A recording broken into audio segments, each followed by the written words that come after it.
Hair and welcome to the third lesson of module 1। पिछले lesson में mainly हमने दो चीज़ों के बारे में जाना।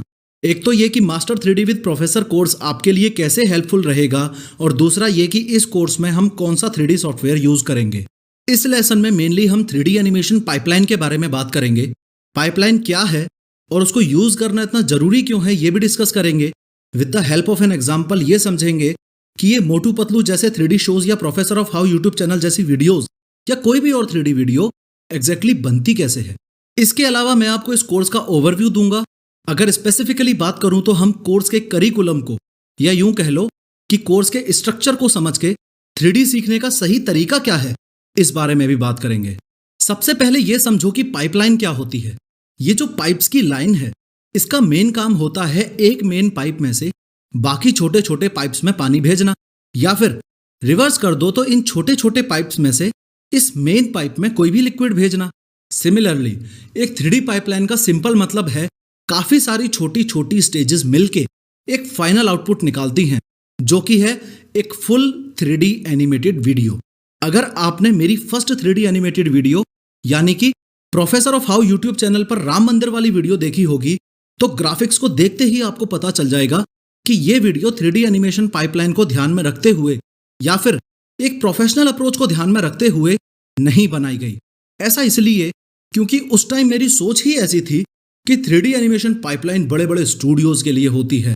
इंडिपेंडेंट आर्टिस्ट का 3D एनिमेशन पाइपलाइन से कोई लेना देना नहीं है।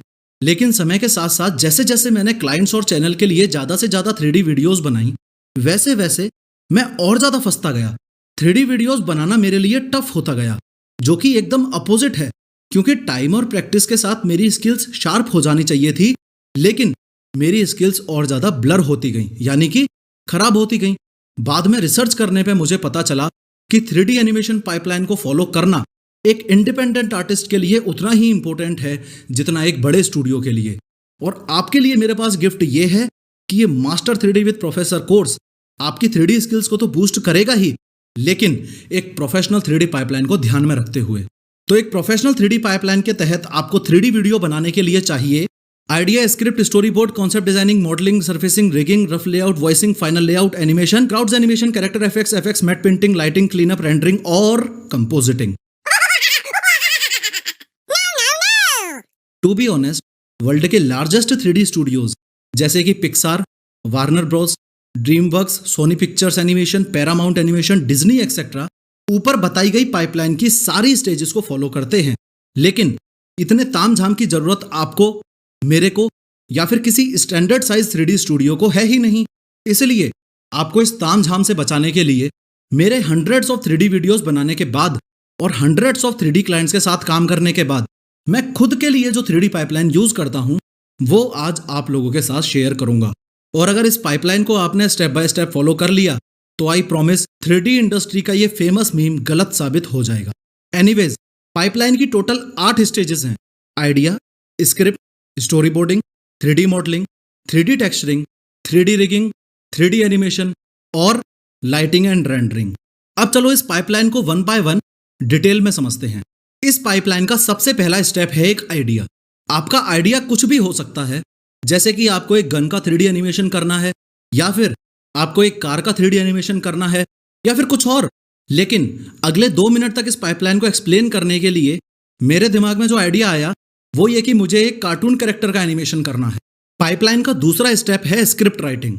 अब जैसे ट्रेन ट्रैक वाली वीडियो बनाते वक्त मैंने ये डिसाइड किया कि मुझे ये समझाना है कि ट्रेन ट्रैक कैसे चेंज करती है, तो उसके लिए वर्ड टू वर्ड पहले स्क्रिप्ट यानी कि एक तरीके से कहानी तैयार की। अब जैसे आपको कार का 3D एनिमेशन करना है तो आपकी स्क्रिप्ट कुछ भी हो सकती है, जैसे कि ये एक कार है, इसके 4 डोर्स हैं, फ्रंट डोर और रियर डोर। इस कार के 4 टायर्स हैं, फ्रंट टायर्स और रियर टायर्स, और ये कार एकदम बेकार है क्योंकि ये पानी से चलेगी नहीं और पेट्रोल डीजल तो अब आम इंसान खरीद ही नहीं सकता। सिमिलरली क्योंकि मुझे इस पाइपलाइन के एग्जाम्पल को समझाने के लिए कैरेक्टर एनिमेशन करना है तो मेरी स्क्रिप्ट भी कुछ भी हो सकती है, जैसे कि ये वही आम इंसान है जो पेट्रोल डीजल नहीं खरीद सकता और फिर भी देखिए कितना खुश है, और ये आपको हेलो भी कर रहा है और कह रहा है कि दाएं बाएं दुनिया की बातें मत सुनो और आप भी खुश रहो। स्क्रिप्ट कंप्लीट होते ही अगला और तीसरा स्टेप है स्टोरी बोर्डिंग। स्टोरी बोर्डिंग में आप ये डिसाइड करोगे कि कैमरा कैसे मूव करेगा, आपके सीन में क्या क्या दिखाई देगा और आपके मेन ऑब्जेक्ट्स कौन कौन से एंगल से और क्या क्या करते हुए दिखाए जाएंगे। फॉर एग्जाम्पल, आपके कार वाले एग्जाम्पल में जब बात डोर्स की हो रही होगी तो आपका ये डिसाइड करना कि उस समय कैमरा डोर्स के ऊपर जूम इन करेगा और डोर्स साइड से निकलकर पहले बाहर आ जाएंगे और फिर ऊपर चले जाएंगे। यही स्टोरी बोर्डिंग कहलाता है।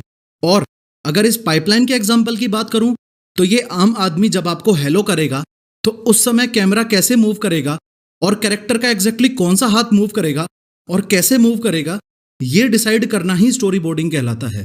पाइपलाइन की अगली स्टेजेस के बारे में हम अगले लेसन में बात करेंगे और इस लेसन में मेनली आपने ये सीखा कि पाइपलाइन क्या होती है और इंडिपेंडेंट आर्टिस्ट के लिए पाइपलाइन का यूज करना हाईली इंपॉर्टेंट क्यों है।